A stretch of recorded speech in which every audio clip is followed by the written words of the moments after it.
Di tengah riuh sidang sengketa hasil pemilihan presiden di Mahkamah Konstitusi, isu rusuh 22 Mei masih menggelinding. Desakan pembentukan tim pencari fakta menguat, sementara di DPR muncul usulan untuk membentuk panitia khusus kerusuhan 22 Mei. Namun penghuni istana terbelah menyikapi desakan ini. Sejumlah pensiunan jenderal yang kini duduk di kabinet justru tampak tak akur. Siapa mereka? Mengapa ada pihak yang seolah terlihat alergi mengusut tuntas kerusuhan 22 Mei? Bersama saya Agita Mahlika, inilah Cover Story One dalam episode Menanti Penuntasan Rusuh 22 Mei.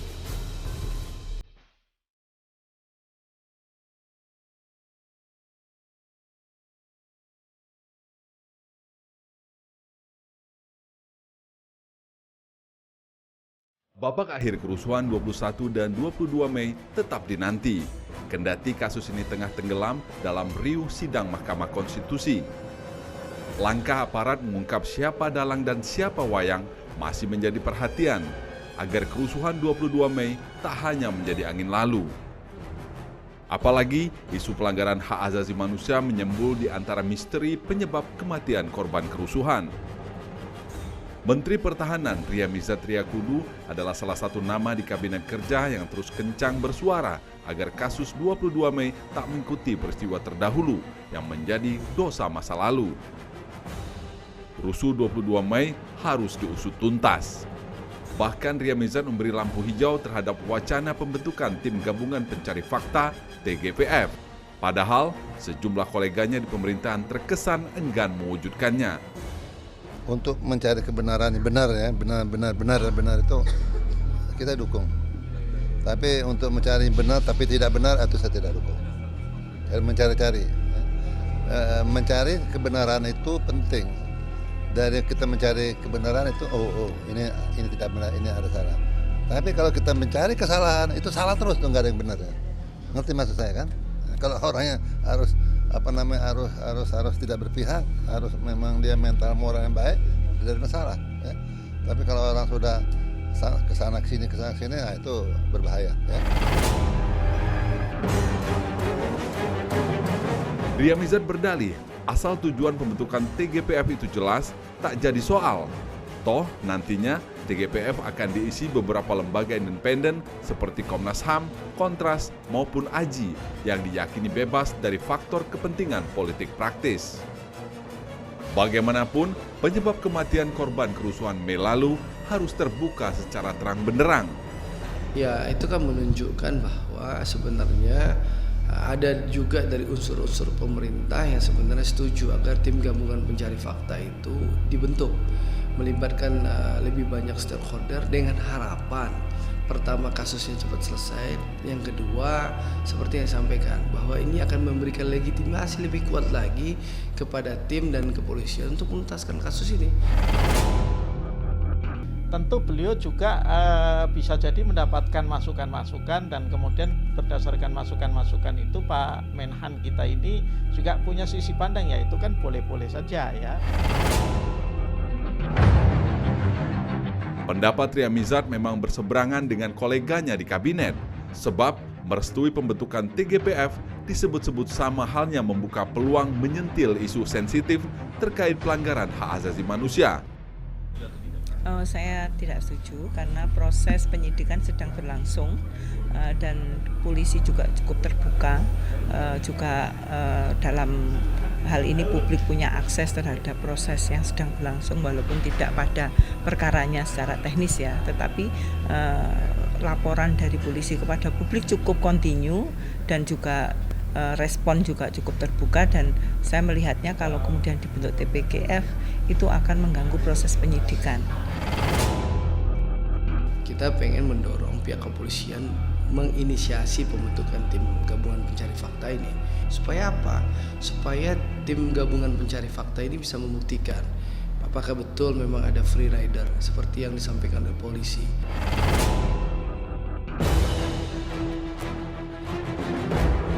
Meski Wiranto dianggap dingin menanggapi wacana pembentukan TGPF itu, namun pihaknya menegaskan akan turut melibatkan Komnas HAM untuk membantu Polri. Tujuannya untuk menelusuri ada tidaknya pelanggaran HAM oleh aparat ketika menangani kerusuhan tersebut. Selain itu dilibatkan Komnas HAM disebut-sebut untuk menepis keraguan yang mengatakan bahwa penanganan isu HAM tak serius dilakukan.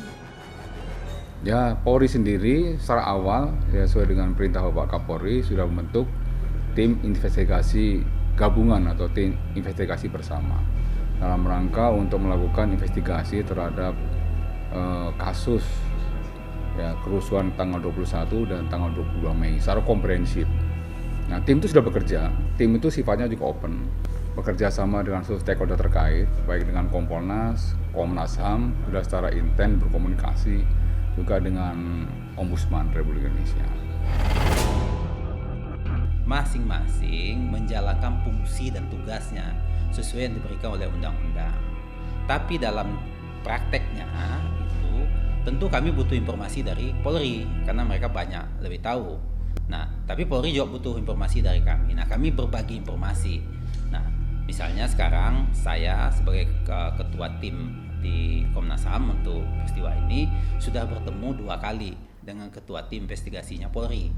Nah, kami juga menyampaikan kepada Polri hal-hal yang perlu mendapat perhatian. Pertama adalah Polri mesti terbuka seluruh prosesnya itu supaya masyarakat mengetahui. Yang kedua juga bisa terus membuka alur informasi antara Polri dan Komnas HAM dengan posisi masing-masing bekerja dengan titik tekan yang masing-masing seperti itu.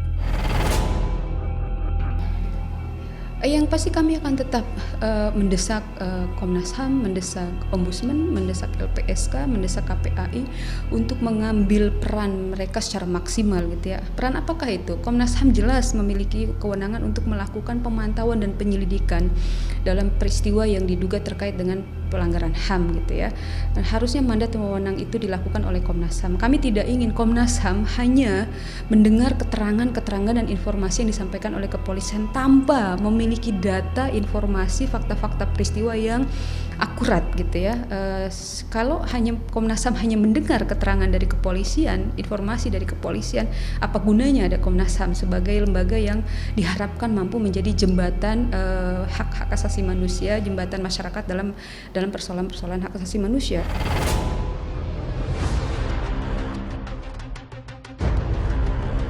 Di balik wacana pembentukan TGPF atas kerusuhan 21 dan 22 Mei lalu, agenda politik diduga mendompleng di antara maksud mulia menguak siapa sesungguhnya dalang di belakang kerusuhan berdarah itu. Ria Mizat pun mengirim sinyal bila tak seluruhnya eksekutif satu suara.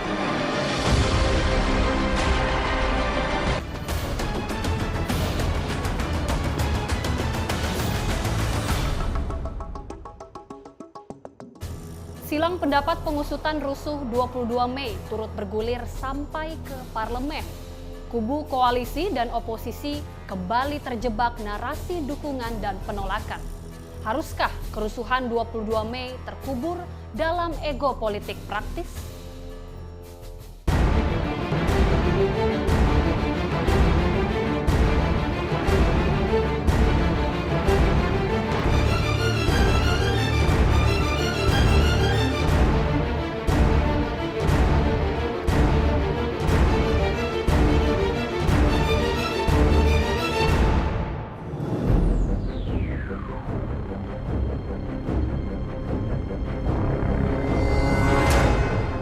Di luar kabinet, desakan untuk menguak misteri di balik kerusuhan Mei lalu menjalar hingga ke parlemen.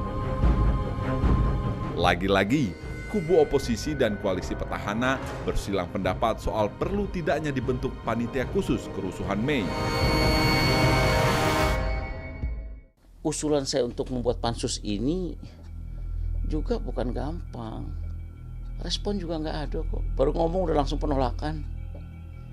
Tapi saya harus bersuarakan ini kepada publik bahwa kita memang perlu adanya sebagai badan seperti ini.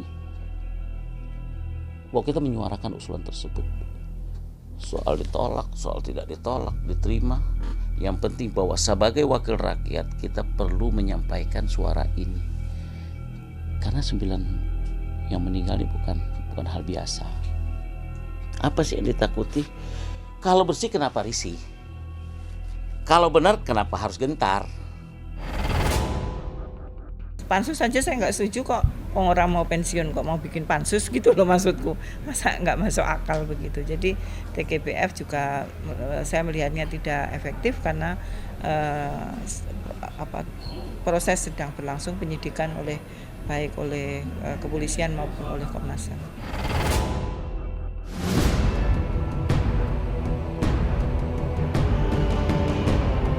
Isu pembentukan TGPF dan Pansus Kerusuhan 22 Mei bergulir menjadi bola panas. Usulan pembentukan TGPF maupun Pansus juga memunculkan kekhawatiran para pengusul seolah sedang mencari panggung di penghujung masa bakti. Justru yang saya menakutkan kalau TGPF atau Pansus, kasus kriminal ini menjadi kasus politik. Padahal sebetulnya kriminal doang, makar lah. Kemudian juga ada kasus hoax dan hate speech, itu kan ranah-ranah yang seharusnya tidak perlu diintervensi oleh politik. Ini ada aspirasi. Kebetulan keluarga-keluarga korban datang ke pimpinan DPR dari fraksi Partai Gerindra, Bang Fadlizon, menyampaikan aspirasi agar anak-anak mereka yang tewas itu bisa diusut. Tentu masukan, usulan, dan aspirasi masyarakat ini kewajiban kami untuk menyampaikan kepada pemerintah. Fraksi Gerindra melalui pimpinan DPR-nya, Bang Fadlizon, tentu menyampaikan aspirasi ini dari DPR untuk agar didorong pansus atau memang pemerintah bentuk tim gabungan pencari fakta. Tidak ada niat kami, Gerindra dan BPN, untuk pertama cari panggung, tidak pada. Lalu yang kedua memperkeruh suasana, tidak ada.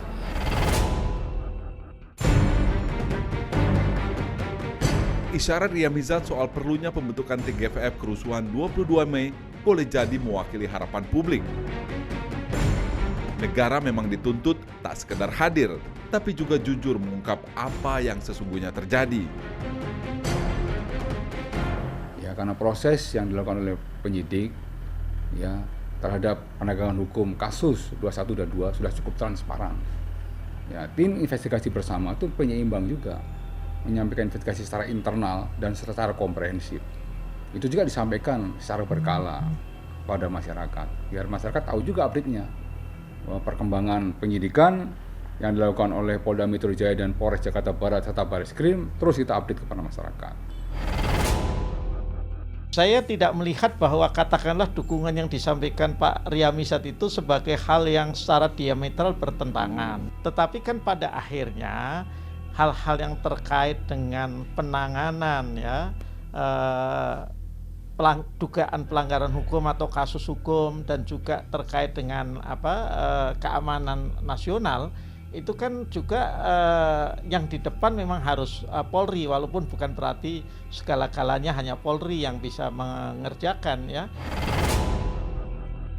Kalau terjadi disharmoni antar jenderal dan sekarang memang menunjukkan tanda-tanda itu, maka ini berdampak negatif sebetulnya.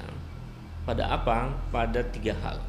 Pertama, akan membentuk satu kesan bahwa kepala negara gagal memimpin mereka. Kemudian yang kedua juga menimbulkan kesan bahwa kalau di antara para jenderal terjadi disharmoni, ini menunjukkan ada kemungkinan atau akan muncul berbagai kemungkinan tidak hanya konflik di antara para jenderal, tapi juga akan melebar di tengah-tengah masyarakat. Yang ketiga, karena disharmoni itu terjadi, itu kan kemudian berdampak pada tidak efektifnya pemerintahan.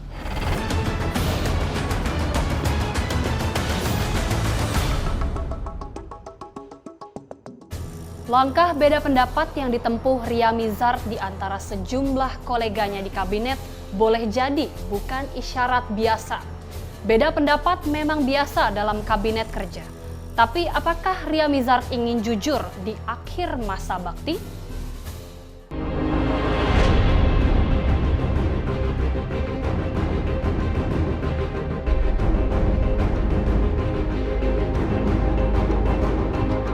Bukan sekali saja Menteri Pertahanan Ria Mizard Riyakudu berbeda pendapat perihal kerusuhan 22 Mei lalu. Sebelumnya, Ria Mizard melontarkan 2 sanggahan. Pertama, isu rencana pembunuhan 4 tokoh nasional yang ia anggap sebagai isapan jempol. Kedua, perihal rumor keterlibatan tim Mawar yang ia nilai hanyalah mengada-ada. Respon Ria Mizard yang kerap berseberangan menyoal kerusuhan Mei itu pun mengundang tanya. Itukah isyarat Ria Mizard sedang menghadapi pergolakan idealisme?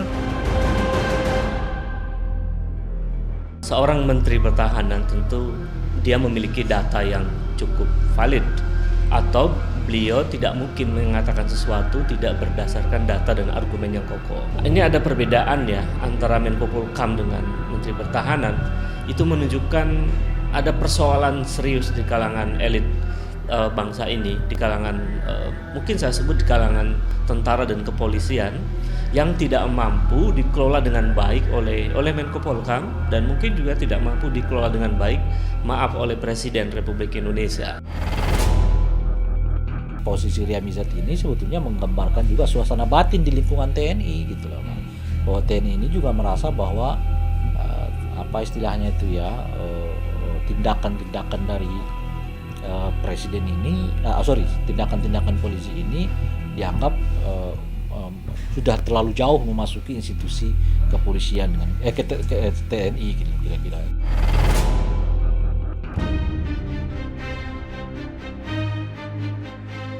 Di luar silang pendapat yang berseliweran, masyarakat menanti aparat bersungguh-sungguh mengungkap tuntas teka-teki kerusuhan 22 Mei lalu. Tidak mudah memang, tapi tanggung jawab besar itu kini ada di pundak Polri. Timeline-nya sudah dibuat, ya, khusus untuk penegakan hukum, ya, yang ditangani oleh Polda Metro Jaya terhadap 447 perusuh. Demikian juga ditangani oleh Polres Jakarta Barat.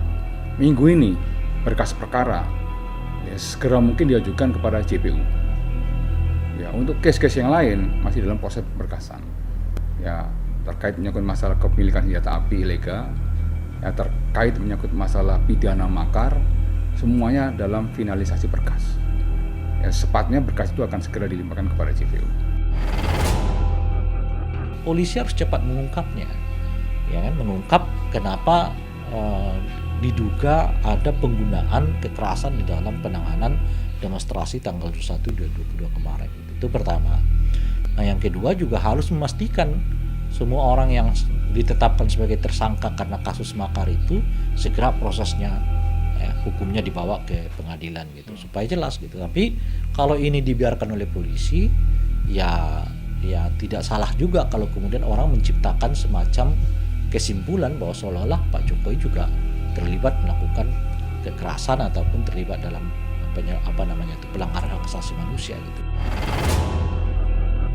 Saya kira itu akan sangat tergantung pada pertama kesungguhan, keseriusan, akuntabilitas, profesionalisme, dan independensi juga netralitas dari kepolisian sebagai penegak hukum yang berkewajiban untuk mengungkap peristiwa ini.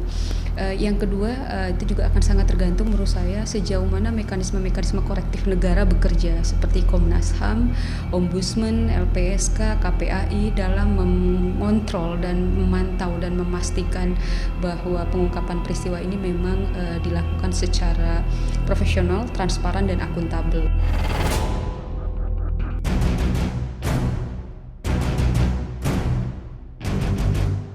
Berpacu dengan waktu, reputasi Polri kembali diuji. Jika teka-teki kerusuhan Mei tak jua terungkap, gagasan dibentuknya TGPF maupun Pansus di parlemen berpeluang kembali digaungkan. Maka menurut saya pada akhirnya TGPF ini baru pas untuk kita sikapi tentang perlu tidaknya itu setelah katakanlah beberapa waktu di mana misalnya baik tim investigasinya Komnas HAM atau TIB ya, tim investigasi bersama Mabes Polri ataupun tim-tim yang lain itu memang tidak mampu menghadirkan sebuah pengungkapan yang komprehensif. Saya percaya Polri sampai saat ini tidak akan bermain-main. Polri sangat kuat dalam penegakan hukum. Tapi yang jelas ini kita perlu kepercayaan publik di depan masyarakat. supaya publik itu tahu bahwa ada independen yang menjelaskan, karena pelaksanaan ini kan Kapolri sendiri, iya toh, ketika di lapangan, dan rakyat juga ingin tahu, sehingga pandangan-pandangan ini tuh menjadi jelas. Problemnya, kasus ini perkara besar. Ini kejahatan kemanusiaan yang dilihat oleh dunia internasional. Di saat yang sama, dunia internasional, bahkan publik bangsa ini mengalami semacam distrust, ya. Ada public distrust terhadap kepolisian, ada public distrust terhadap Menko Polhukam. Itu yang kemudian membuat cara pandang publik dan dunia internasional tentu negatif terhadap resistensi Menko Polhukam atau penolakan Menko Polhukam terhadap hadirnya TGBF itu.